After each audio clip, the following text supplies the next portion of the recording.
जो प्रभु राम को धोखा दे सकता है वो इस देश में क्या कुछ नहीं कर सकता। जी हाँ, आपने सही सुना, प्रभु राम को धोखा देने वाली भारतीय जनता पार्टी अब पूरे तरीके से एक्सपोज हो गई है। सोचिए किस तरीके से आस्था और भावनाओं के नाम पे पिछले 11-12 सालों से खेल खेला जा रहा है, लेकिन असली मुद्दों पर ना कोई सवाल पूछने वाला है और ना ही कोई जवाब देने वाला है। सवालों से तो भारतीय जनता पार्टी को इतनी तकलीफ होती है कि अगर उससे कोई सवाल भी पूछ ले या हिम्मत दिखा भी दे, साहस दिखा भी दे, तो उसको डराया जाता है, चुप कराया जाता है। उसके बाद भी अगर वो नहीं रुका तो सोचिए अपनी एजेंसियों का डर बिठाकर उसका सही इलाज भी कर दिया जाता है, क्योंकि इस देश में विकास के नाम पर यही तो होता है कि सवाल पूछने वाले को चुप कराओ और मुद्दों से डाइवर्ट करने के लिए इस देश का टीवी अखबार काम पर लगा दो। आम आदमी पार्टी के सांसद है संजय सिंह, वो लगातार भारतीय जनता पार्टी की करतूतों को एक्सपोज कर रहे हैं। सोचिए इस देश में सब कुछ निजीकरण कर दिया गया, प्राइवेट कंपनियों को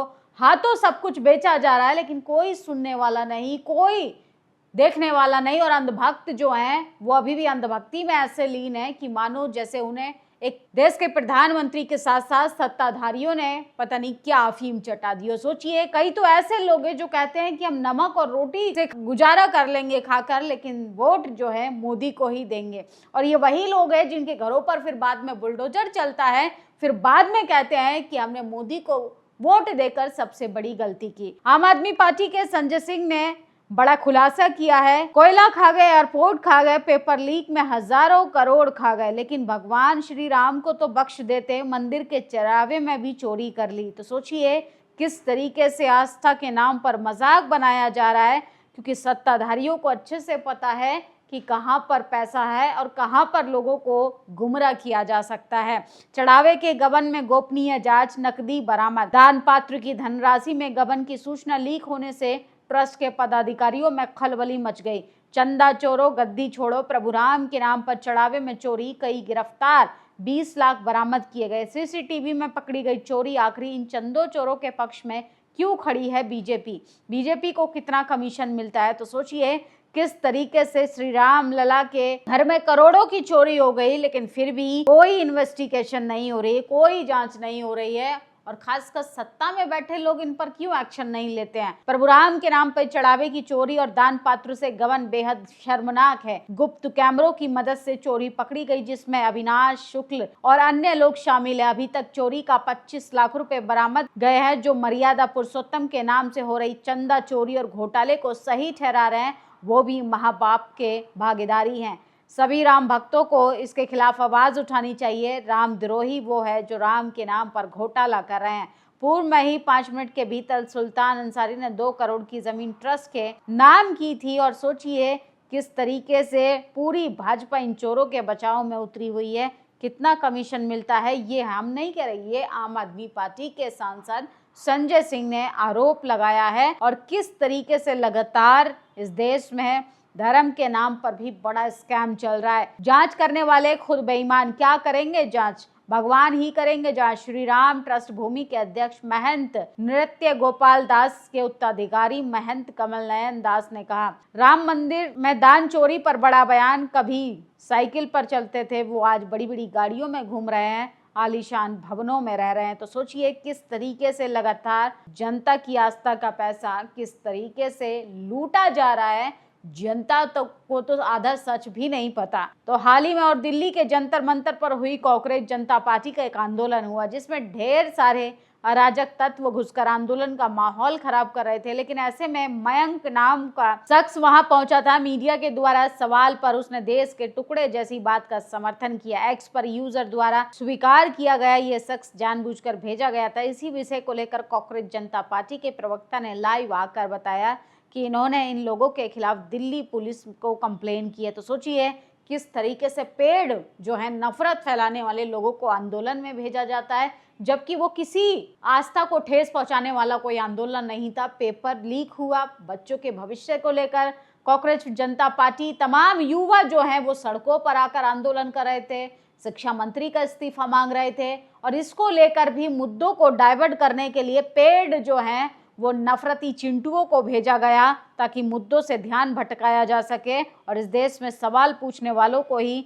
देशद्रोही बता दो, आतंकवादी बता दो, खालिस्तानी बता दो, पाकिस्तानी बता दो, जातिवादी बता दो। अगर कोई दलित, पिछड़ा, आदिवासी अपने एट्रोसिटी के खिलाफ भी सवाल उठाता है तो किस तरीके से देश में मजाक बना दिया है, विकास के नाम पर लोगों को गुमराह किया जा रहा है, ट्रस्ट की अनदेखी होती जा रही है, चढ़ावे की चोरी। मुनाफा दलित, पिछड़े, अल्पसंख्यक, आदिवासी वर्गों को भी मिलना चाहिए, अकेली जाति के लोगों को क्यों मजा लिया जाए। तो सोचिए किस तरीके से, चाहे सत्ता हो, मंदिर के ट्रस्ट की बात करें तो एक ही जाति के लोग जो हैं लगातार स्कैम कर रहे हैं और मासूम जनता जो है किस तरीके से इनके झांसे में आकर बेवकूफ बनती जा रही है। जिस गड्ढे में जानवर पानी भी नहीं पीते, गांव वाले भी उसी गड्ढे में पानी पीने को मजबूर हो गए।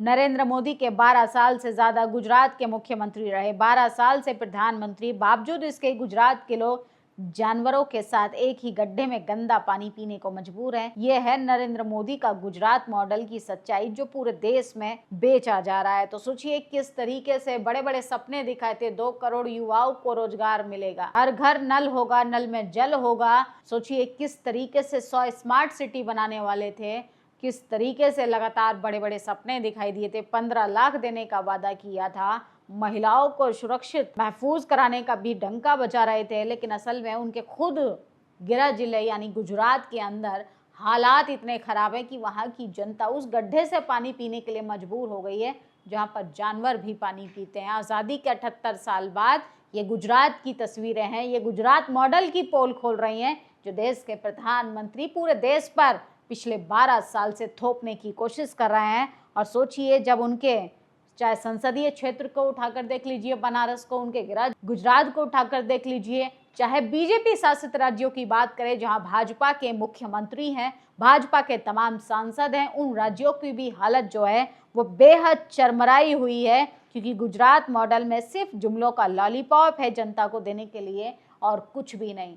और स्क्रीन पर जिन शख्स को आप देख रहे हैं इनका नाम है भूषण, बीजेपी के कद्दावर नेता माने जाते हैं। अगर ये कह रहे हैं कि मैं सच बोलूंगा तो बहुत चोट लगेगी, विवाद में फंस जाऊंगा, क्योंकि वो लोग बहुत ताकतवर हैं इसलिए डर के मारे मैं सच नहीं बोल पा रहा हूँ। बीजेपी नेता ब्रजभूषण सिंह ने अयोध्या राम मंदिर से जुड़े चंदा घपला विवाद पर ये गंभीर बात कही है। और सोचिए किस तरीके से जिस पार्टी का नेता रहा हो उस पार्टी के लिए लगातार आरोप लगाते हुए दिखाई दे रहे हैं और कह रहे हैं कि वो अगर मैं एक्सपोज करूंगा तो मैं खुद फंस जाऊंगा। तो सोचिए लोगों के अंदर किस तरीके का डर बिठा दिया गया है। और धर्म के नाम पर लगातार लूटा तो जा ही रहा है जनता को, लेकिन धर्म के रक्षक जो हैं वो लगातार बच्चियों का यौन शोषण भी कर रहे हैं, बलात्कार भी कर रहे हैं, क्योंकि ये एक ऐसा फील्ड है जिसमें लोग आप पर न आपके किरदार पर सवाल उठा पाते हैं। चावल देखकर भविष्य बताने वाला आचार्य नरेंद्र नयन शास्त्री रेप केस में गिरफ्तार हो गया है। तो सोचिए बेटियों को पढ़ाने वाले, दावा करने वाले, अब बेटियों को छुपाने की जरूरत है क्योंकि आपकी बच्चियों को बचाने वाला अब कोई भी नहीं। बिजली कटौती से परेशान महिला तकिया लेकर बिजली घर पहुंची और सोचिए देश के हालात ऐसे हो गए हैं कि पूरा